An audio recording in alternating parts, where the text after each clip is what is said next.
السلام علیکم دوستوں، میرا نام کائنات سرفراز ہے اور آج کی یہ سٹوری مجھ سے میرے ماموں کی بیٹی شہناز نے شیئر کی ہے۔ یہ کہانی حقیقت پر مبنی ہے، تو چلیے چلتے ہیں اپنی سٹوری کی طرف۔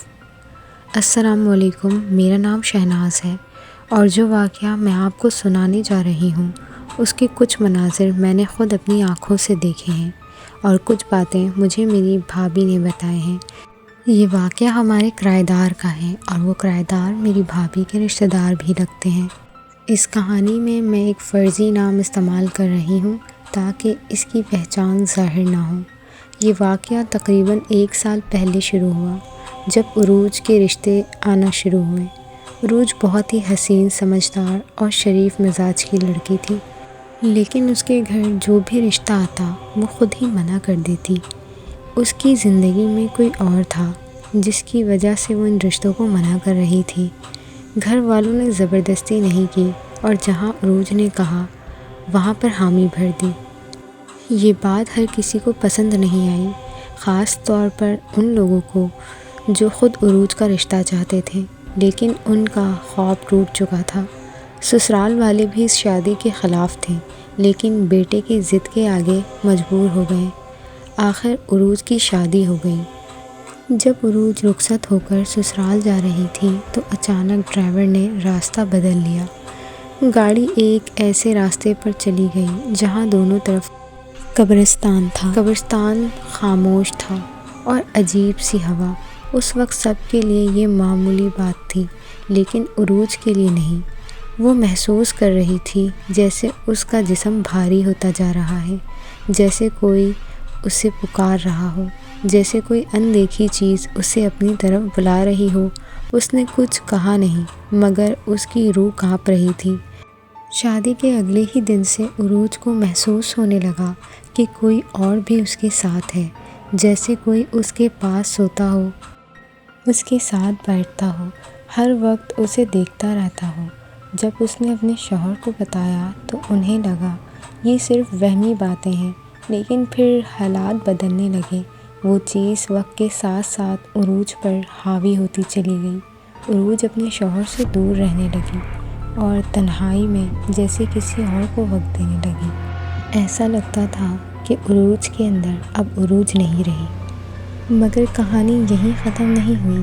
معاملات حد سے بڑھ گئے تو عروج کو مائکے بھیج دیا گیا۔ اسی دوران میرا اور میری بھابھی کا بھی اس گھر چکر لگا۔ ہم نیچے بیٹھے بات کر رہے تھے کہ اچانک اوپر سے ایک ایسی چیخ سنائی دی جو آج بھی میرے کانوں میں گونجتی ہے۔ ہم سب بھاگتے ہوئے اوپر گئے اور جو منظر دیکھا وہ قابل بیان نہیں۔ عروج پر وہ چیز مکمل قبضہ کر چکی تھی۔ اس کی آنکھوں میں کوئی اور دکھ رہا تھا۔ اس کا معصوم چہرہ خوفناک شکل اختیار کر چکا تھا۔ وہ خود کو مارنے کی کوشش کر رہی تھی اور کسی کے قابو میں نہیں آ رہی تھی۔ اس کی امی نے فوراً اس کے علاج کا بندوبست کیا اور اسے ایک جگہ لے گئیں۔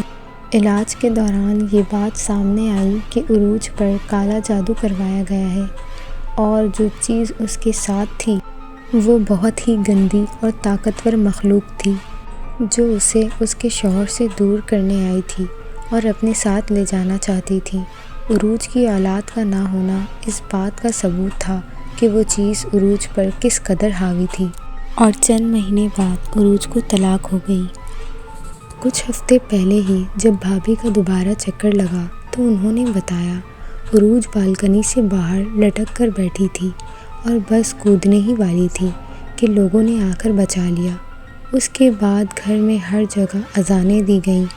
آج بھی اس کی حالت یہی ہے کہ اس کو 1 منٹ کے لیے بھی اکیلا نہیں چھوڑا جا سکتا۔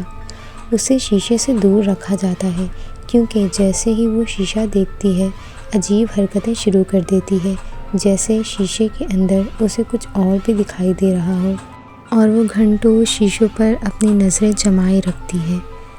یہ منظر دیکھنے والوں پر خوف طاری کر دیتا ہے۔ آج بھی وہ اسی تکلیف میں قید ہے۔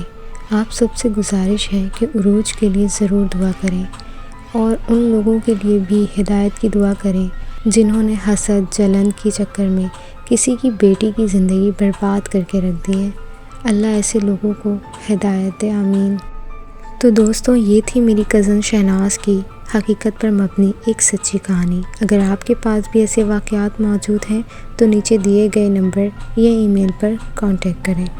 ویڈیو پسند آئی ہو تو چینل کو لائک، سبسکرائب اور شیئر کرنا مت بھولیے گا۔ تب تک کے لیے اللہ حافظ۔